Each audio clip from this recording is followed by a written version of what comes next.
Hi and welcome to my channel. My name is Rosika and this is the Midnight Reader, and today we are filming a tag. So if you didn't know this, for the better part of a year, I would call it lightly bullying my friend Jay, who I know in real life. So this is not online harassment. I bother her over text message as well. To come back to her channel, My Quarter Life Crisis, which she has left inactive for some time since she moved. All this to say, it has worked out. She has come back to the YouTubes. So she has revealed to the world that she now lives in Cartagena, Colombia. Hilariously means that we're in a lot closer time zones than we used to be. So this has really worked out for me, gotta say. We have actually filmed some videos together in the past. I'd super encourage you to check them out. I'll put them in the comments below. She's just a great human, and probably one of the most fun things that ever happened to me for making this channel was making a friend in real life. So she made something called the Learn a Language tag because she is learning Spanish because she does not know Spanish and she currently lives in Colombia. So she's married to her Duolingo and she created this tag. All the prompts are supposed to be like in the language that you're potentially learning. I'm gonna do this in the language of German, which is a language I've been struggling to learn since high school. My family is German and I do not speak German. I speak broken vocabulary with no correct grammar or tenses. That is the German I understand. Although I do think I did do okay in,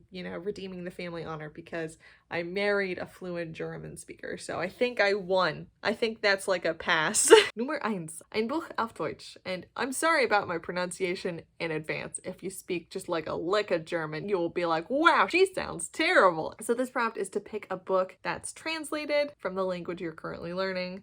So I picked The Grimm's Fairy Tales. I don't remember what edition I had as a child, so I just picked a random edition. It is very famously German and translated into English. I started reading this like in middle school and I think I wore out the spine on this book. It was so dark, especially compared to some of the Disney-fied tales that are in it, like Snow White. And the baby woke up. BRB. 1 hour later. Alright, much like Jay had the background noise of Colombia in her videos, you're gonna get the background noise of a slightly tired baby who just woke up. So if you hear any like grumblings from that direction, it's because I have an audience of one. This is a live show now. Yeah! So anyways, The Grimm's Fairy Tales was a book that I loved as a teenager in the like 12 to 13-year-old range. I think my favorite story out of all the ones in there was called Herr Korbes, which just Herr means like Mr. It's just like a polite way to address a man. It's less than a page. It's extremely short and it's basically like a cat, a duck, a pin, a needle, and like a millstone all go on a trip to visit Herr Korbes. They show up at his house. He's not home. They arrange themselves throughout his home. Then when he gets home, he gets attacked and killed essentially by all these items and creatures. And the end line in the story is just one sentence and it says, Herr Korbes must have been a very wicked man. And I'm like, this is the most German fairy tale bedtime story I've ever heard. For some reason, I just really like that story. So that'll be my first book. Numner Zwei. Wie heisst du? What is your name? Pick a book with a name in the title. Oh, hang on. It's over here. Okay, I picked Pandora's Jar by Natalie Haynes. This, of course, has the character's name of Pandora in it, who was a woman in Greek mythology. I actually really love this book. I just finished it. I really wanted to put one of the books that I bought with Jay on our trip to a real-life bookstore in the video. This is the last one to be read. I finally read it. It goes through the various retellings of Greek myths. It puts the women in the mythology front and center in the myths instead of on the sidelines where they are often pushed. It also talks about contemporary retellings, including things like Buffy and Wonder Woman. They also talk about how retell Greek myths throughout the ages tells more about our contemporary times than the Greek myths themselves. Pandora, for example, you may have noticed it says jar not box. That's because it was originally a jar and then it was mistranslated into box later. Also, Pandora was the first woman and she was actually given as kind of like a Trojan horse gift to the brother of Prometheus as a punishment for Prometheus bringing fire to mankind. So she was not really so much like intrinsically bad. She brought the ills from Zeus. She got sort of wound up in the story of Adam and Eve and later retellings. Kind of like Eve, she became the woman whose curiosity and inability to follow the rules caused great distress to all of humanity. You can find out lots of fun facts like that in the book if you read it. Numner Drei. Entschuldigung, ich verstehe dich nicht, which means, excuse me, I don't understand you. This prompt, you're supposed to pick a book that has a misunderstanding or a miscommunication. To me, I was like, that's romance in a nutshell. So I picked The Flat Share by Beth O'Leary because, first off, I think that's just a great romance and I think people should read it. So highly recommend. Like all rom-com romances, there is a twist misunderstanding, which makes you go, oh no, will our two main characters actually fall in love? Spoiler alert, they always do. But I like this one because even though that we knew the miscommunication was coming, I knew it was going to be okay because this is one of the most healthy relationships ever written. It's all based on like respect, consent, friendship, and love. And it's just lovely. So if you haven't read it, please do. It's great. Please read it if romance is a category you enjoy. How are you doing? She's eating her shirt.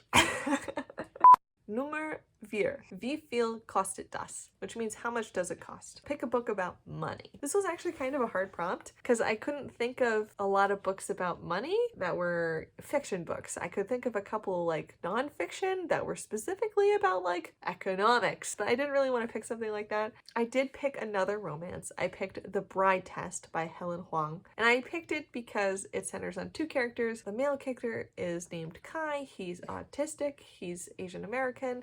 And he, I believe, is an accountant. However, because he's autistic and he has difficulty with expressing and feeling emotions, his mother is worried that he's never going to find a wife. She flies to Vietnam to interview prospective brides. She offers money to the women who come to this interview, and everyone who says they want the money, she refuses until a maid who's actually at the hotel where she's holding the interviews gets asked the same question, and she says, no. And the mother says, you are the girl I am looking for. The woman's name is Esme. She's a single mother in Vietnam. She is half Vietnamese, half American. So she's motivated to go to the US because she wants to find her birth father. So when this woman comes up to her and says, okay, well, you're the woman I want, please try to go romance my son. And if you do so, I will pay for your visa and your plane tickets. So for her, this is a huge opportunity to go try to find her birth dad. So she agrees. Yeah. Esme really desires to have financial independence, and she sees this as a big step towards her own personal freedom. It's a very, what's the word we say on BookTube? The love scenes are like 5 chili peppers, okay? Like, she writes like some smut. I've read the other books in the series. This was actually my favorite. I think it's usually the one that people say they like the least. However, for some reason, it just appealed to me and I thought it was both humorous and fun. I enjoyed it very much. I would recommend it, especially if you're trying to find romance which is both not neurotypical and written by an author of color. Nummer 5, wo ist? And that means where is. For this prompt, you're supposed to pick a book about a place. I picked The #1 Ladies Detective Agency by Alexander McCall, which is a book I just finished for another video where I read books that were recommended to me by my family. This was my mom's pick for me. This very much has the country of Botswana as a major character in the book. It's a slice of life story about a lady detective, even though it's less about the mysteries and more about everyday life in the 1990s Botswana. It's not super plot heavy, but it has lovely ambiance and I did enjoy reading it. Nummer 6, wie geht's? How are you? For this prompt, you're supposed to pick a book about emotions or a book that made you feel emotions. For this, I picked Matilda by Roald Dahl. This is one of my favorite children's stories of all time, and whenever I reread it, I find myself just feeling all the emotions to the beats of this story. I feel angry at Madame Trunchbull for her villainousness. I feel great love and affection for Miss Honey for being the only kind person in the story, and I feel so much empathy for little Matilda who just wants to read books. And I was very much a little girl who loved reading books, so to me, I can't read Matilda without feeling extreme nostalgia and both joy, anger, and laughter. So I would say that Matilda is the story that makes me feel the whole spectrum of human emotion.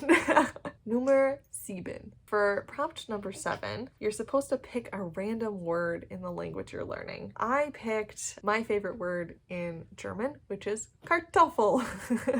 Kartoffel, which just means potato. And if you know anything about me, you'll know that I love potatoes. Potatoes are a big part of German culture. They're my people's starch. They're the base of a lot of dishes. They're a primary primary flavor and a primary ingredient. So kartoffels are a big deal to me. The problem was I couldn't think of a single book with the word potato in the title, so I eventually came up with the Guernsey Literary and Potato Peel Pie Society, and I was trying to find the German translation of the title. However, I don't think that book has ever actually been translated into the German language that I can find. I tried to translate it auf Deutsch myself. The best I came up with was Guernsey Literarisch und Kartoffelschale Kuchengesellschaft. I don't think that's grammatically correct, but it's the best I came up with. Somewhat hilariously, I have never even actually read the book. I have seen the movie, which I thought was pretty okay. And hilariously, it does involve Germany. It is about the occupation of the Guernsey Islands, which are some tiny islands in the English Channel during World War II, and both the lives of the residents during the occupation and after. It also includes a romance. So that's my recommendation for a book I've never read. But it's really hard to find books with the words potato in the title. I'm over here now because the baby is not happy anymore and I'm desperate to finish. I have one more. We're gonna make it. We're gonna make it. We're gonna make it. 2 hours later. The last prompt, Numner Acht, Bitte und Danke, please and thank you. So this is where we tag other booktubers. I'm gonna tag Alex at Alex Black Reads. I'm gonna tag Well Traveled Books because I know she's a world traveler and I think speaks a couple of languages. I'm gonna tag Dia at Novel Idea. And then I don't know that she does tag videos, but she has been doing more vloggy sort of videos of late. So I'm going to tag Kiki's Bookish Service. I must go. My gremlin's unhappy. The gremlin's unhappy. Like, subscribe. Thank you for being nice. I'll see you all next video. Bye. Gesundheit.